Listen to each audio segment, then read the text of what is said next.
आप सभी को नमस्कार। आप देख रहे हैं आपका अपना YouTube चैनल टीचर L2। आज के सेशन में हम प्रखर हिंदी कार्य पुस्तिका कक्षा 8 के कार्यपत्रक संख्या 11, 12 और 13 को हल करेंगे। चलते हैं कार्यपत्रक संख्या 11।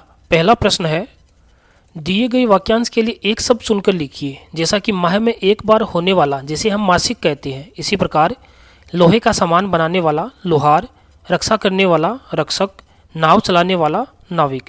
प्रश्न संख्या 2, दिए गए वाक्यांश के लिए एक शब्द लिखिए। साल का अंतिम महीना दिसंबर होता है। चिकित्सक जिसका उपचार करता है रोगी, जिससे हम लिखते हैं कलम, जो हमें समय बताती है घड़ी। प्रश्न संख्या 3, दिए गए शब्दों के भिन्न अर्थ वाले शब्दों पर गोला लगाइए।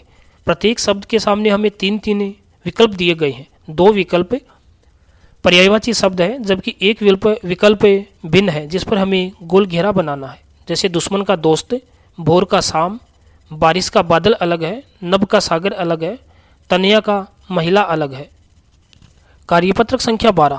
प्रश्न है, पुराने शहर जैसलमेर में बनी ऐतिहासिक हवेलियों को देखने के लिए हम भूल भुलैया जैसी गलियों में पहुंचे। गाइड के मार्गदर्शन में बढ़ते हुए हमने पटुओं की हवेली, सालिम सिंह की हवेली और नथमल की हवेली देखी।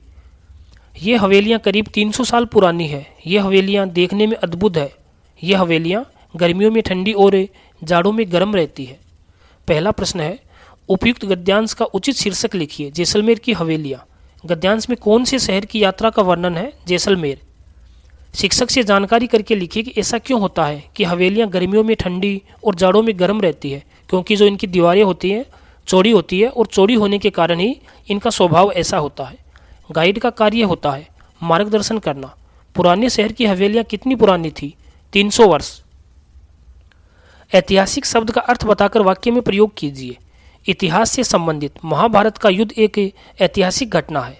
प्रश्न संख्या 7, दिए गए अनुच्छेद को कोष्टक में दिए गए शब्दों की सहायता से पूरा कीजिए। एक दिन 2 गोरैया सीधे घर के अंदर घुस गई और रोशनदान पर जा बैठी। दोनों बड़े मज़े से गाना गा रही थी। एक ने नीचे देखा और चींची करने लगी। वह उड़कर पेड़ पर जा बैठी जहां उसका घोंसला था।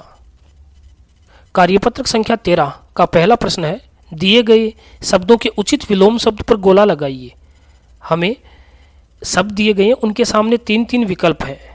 हमें उचित विलोम शब्द पर गोला लगाना है। जैसे कि मित्र का विलोम शब्द होता है शत्रु, चुस्त का सुस्त, जड़, चेतन, कठोर, मुलायम, उजाला और अंधेरा।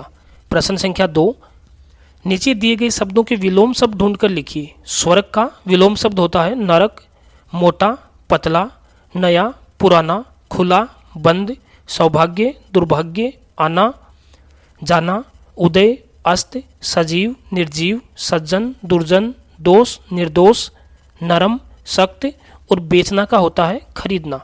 प्रश्न संख्या 3 और आज के सेशन का अंतिम प्रश्न है, रेखांकित शब्दों के विलोम शब्दों का प्रयोग कर रिक्त स्थान को भरिए और वाक्य पूरा करिए। रात के बाद, रात का विलोम शब्द होता है दिन होना तय है। खेल में किसी की हार, हार का विलोम शब्द होता है जीत, तो किसी की जीत होती है। खुशी आज अस्वस्थ है तो कल स्वस्थ भी होगी। आज कक्षा में 30 छात्र उपस्थित थे तो 4 छात्र अनुपस्थित भी थे। आज के सेशन में हमने कार्यपत्रक संख्या 13 तक हल कर लिए हैं। आगे के सेशन में आगे के कार्यपत्रक को हल करना सीखेंगे। आप सभी का बहुत बहुत धन्यवाद।